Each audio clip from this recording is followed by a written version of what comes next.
Ladies and gentlemen, welcome to Drive. Today we have a beautiful, yet another luxury SUV coupe. This one is the Audi Q8. But before we get into review, make sure to subscribe, make sure to like, go to Instagram, TikTok, help us out. Be a part of the movement. Let's start the review. We have to talk about the new design language that Audi has used for the Audi Q8, because this car is really a combination of luxury and elegance combined with sportiness to be appealing to design interested people. To make that happen and use it in the design language on the car, they've done some different things. Like, for example, the first time, the octagon grille that they've used with a frameless design. Of course, the black elements all around the car, because this is the black edition.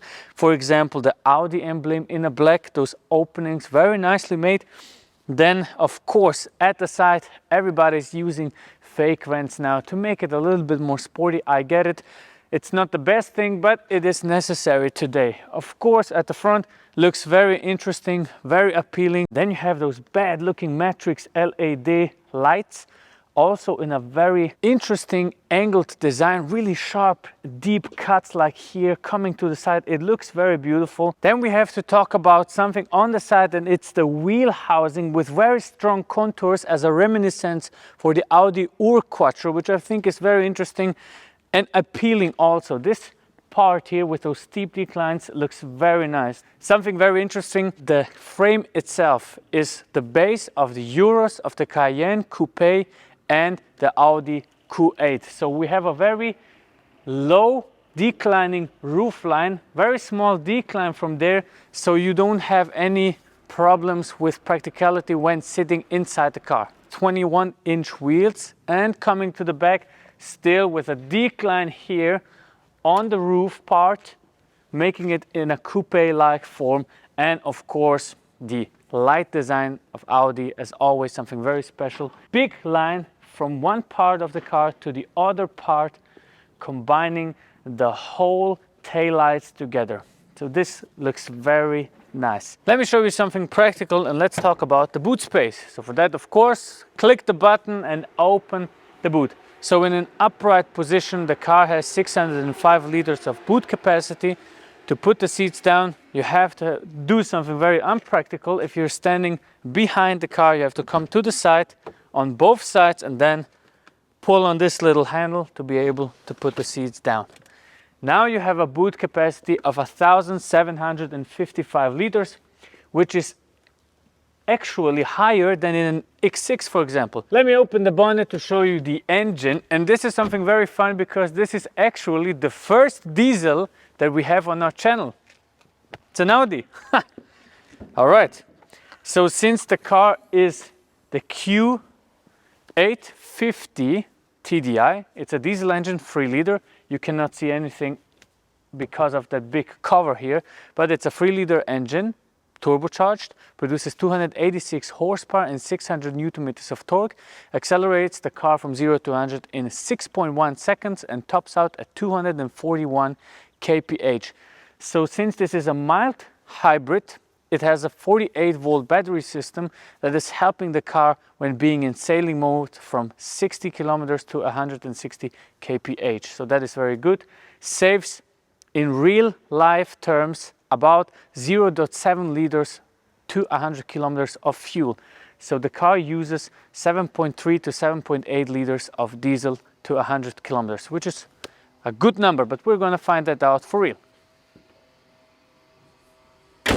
Welcome to the interior of this Audi Q8. So Audi, of course, has always a very nice line of design when coming inside of the car. So instead of using a lot of physical buttons, they decided to use two touch screens that are here in high resolution to give you the controls of the car. So for example, here we can adjust the climate controls, the heat and cooled temperature you want to have in the car, how much the air should be pushed out of the vents. For example, also the steering wheel heated system. This is a heated steering wheel. You can push that button to engage it or not.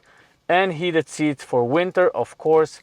Then there are some touch screen buttons also to give you the drive select, etc., maximum air for the windows. Here you can actually decide in which mode you want to drive. So dynamic, of course, for a sporty drive. Auto, so it finds out for itself. Then you have efficiency, of course, comfort, and everything is very nice inside of that screen. And then you can actually choose off-road, and that when you choose off-road, it raises the car even more, and it deactivates the ESP, so you have a little bit of slipperage if you are on a, let's say, dirty bit you have to get out of. I think this is very nice. The only problem with those systems is, as soon as the car gets a little bit older, 5 to 10 years, you really start to, it's really annoying how old the display design looks then. So the system will be outdated in a couple of years, and that is something that is maybe a disadvantage of a touchscreen to physical buttons. But hey, we are in 2022, so let's see what happens in the future. Welcome to the back of the Audi Q8. So knee space is all right, even for a grown human, and headroom is also pretty good. I feel very comfortable, to be honest, really. And then, of course, armrest, put that down, cup holders, very small cup holders, to be honest. I don't know what should fit in here, maybe a 0.5 bottle, but anything bigger, for example McDonald's, will not fit in here, so it's really cheap. I mean, this is a car costing 96,000 at the base, and this is what you give me. Are you for real? Whatever. Something extra, as you can see here, we have climate controls, separate climate control, individual ones, even for the back seat, so I can adjust the climate here. I think that's a good gadget. And the screen is really high resolution, so that is nice. Friends, welcome to the driving experience of the Audi Q8. So because this is a standard car and it's not really the sportiest one, we won't pound it today, all right? So we're not going to take it very aggressive. What I'm going to do though is give you a real life example on how efficient you can drive this car. So you have different modes. You have comfort, you have all-road, off-road, auto, whatever. I'm going to put the car into efficiency mode because I want it to be as reliable and as less fuel consuming as possible. So for that, I'm leaving it in automatic. I'm not trying to decelerate with the brakes a lot. I want to drive efficient, and that's what we need to do today. So we're going to drive a curvy bit, a little bit off on land roads, a little bit on the Autobahn and in the city, and then you're going to get a real life review on how much fuel it's using. While doing that, there will be some sporty bits where I will accelerate just to show you the speed and acceleration the car can do in a real life. So from 60 to 120, for example, or from 60 to 130, something like that. So that is going to be what we want to do. And I'm going to give you some facts about the car because that is important also. The car weighs in at 2,155 kilograms, so it's on the heavier side. What is interesting though is it has, of course, an adaptive suspension system. So it's an air system which helps you out driving, of course, full assistancy modes, everything, line assistant, brake assistant, decline assistant if you are in off-road drives, of course the Quattro system, the permanent all-wheel drive, everything that you need in an Audi. And the Q8 is no different than any other Audis in perspective of technology. So the car has an all-wheel steering system, which means the back wheels steer counterwise to the front wheels up until 60 kph, which helps it go around corners a little bit more easier. Let's say easier. It helps it go around corners easier, and it can steer up to 5.5 degrees to the back wheels. So after that, when you exceed 60 kph, the car, the back wheels kind of turn the same direction as the front wheels, but just shortly, so you can really go around corners very nicely. That is great. I think that is good because it helps especially people that do not have the ability to drive big cars around the city or are not really good drivers. It helps out for your city life and city parking and whatever you want to do with the car. Other than that, it feels rock solid really. It's really a comfortable drive. There's no noise inside the car, nothing. It's a nice diesel, it doesn't consume much fuel, so that is very good. Let's see what we can do with the test. All right friends, so we have arrived at the first 10 kilometers. It went a little bit up, a little bit down. We are now on land roads, which means we can drive 80 kilometers an hour. So we are now hovering at about 7.4 liters at 100 kilometers at the first 10 kilometers we have driven the car. So I think that is not going to change a lot. The official numbers are 7.1 to 7.8 liters combined, and 6.1 to 6.5 liters on the Autobahn. So we'll find out in a short bit. So what happens though is, in efficiency mode, the car, when you're driving 80 or 90 for example, and you release the throttle, or you don't use the throttle anymore, the petrol engine shuts off. So the system inside of the car is being sustained with the electric battery, that is with the lithium-ion battery that is at the back of the car, so in the trunk. So that is okay, helps with efficiency, of course.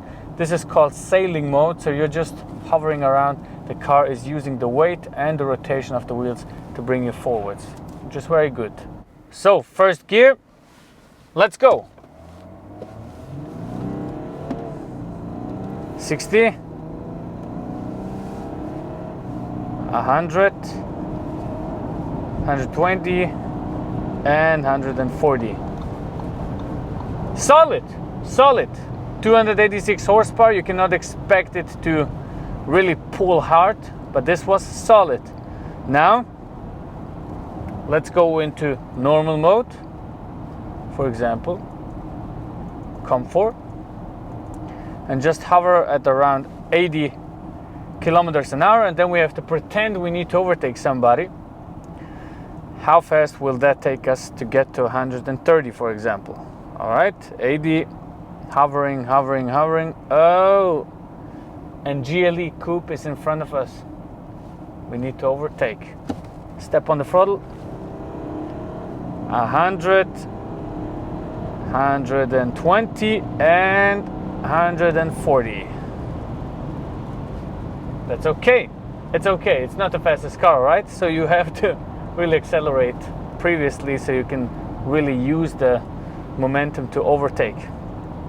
So with that said, let's put it again into efficient mode to really display how efficiently we can drive the car. And it should be pretty much real life. So in real life you're also going to accelerate sometimes. You're not just going to hover around and drive 120. So that needs to be precise. We're now at 8 liters. We drove about 17 kilometers. Let's see what we have after we finished the drive. All right, so we are at 30 kilometers approximately, 27.8. We're driving for half an hour now. The car is hovering at about 8 liters. I don't think we will get a lot under this, but I wanted to mention something. I like the fact that the ambient light is very high resolution here, so it's really nice to look at. If you get the package, you can actually change the color inside of the car for about 30, I think it was 40 colors. It's going to be the RGB spectrum, so you can choose whatever you want. It looks very nice, really. It looks beautiful, and I like the fact, I really do like the fact that they use it all around the car. It makes it just more appealing inside a tunnel, and for a night drive, it's really nice. The touchscreen displays by now, I kind of feel like they're going to be outdated so fast, really. They're really going to be outdated very fast, and I don't think this was the best solution, to be honest. Really don't. And I don't know how long they will be